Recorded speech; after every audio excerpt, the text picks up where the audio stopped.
Welcome to the Rim Break Rodeo. We hope this video helps. In this video, I will explain how to make an apple pie book. First, understand that an apple pie book guides readers through the steps of baking. Begin by gathering all your necessary materials, such as paper, colorful pens or crayons, and something to bind your pages. Next, plan out your story, detailing each stage of the pie-making process from start to finish. This initial planning ensures a smooth creative flow. Now, let's bring your story to life. Illustrate each step of the apple pie creation, from peeling apples to the final baked pie. Use simple, engaging drawings that children can easily follow.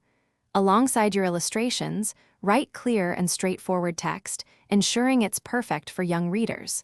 Don't forget to include a complete, easy-to-follow apple pie recipe within your book. With your story and illustrations complete, it's time to assemble your book. Print your pages on good quality paper to ensure durability and a professional look. Next, bind the pages together securely.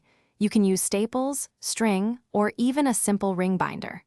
Finally, design a captivating and sturdy cover that will protect your book and entice readers to open it. To make your apple pie book truly special, add some unique finishing touches. This could be a dedication, a special drawing, or even a small pocket for a pretend apple. Once your book is perfect, share your wonderful creation with family and friends, perhaps even reading it aloud. It's a fantastic way to teach and inspire. Also, check the description for a link to the Echo Dot smart speaker and other great deals to enhance your home. Thanks for watching. Consider subscribing if we helped you.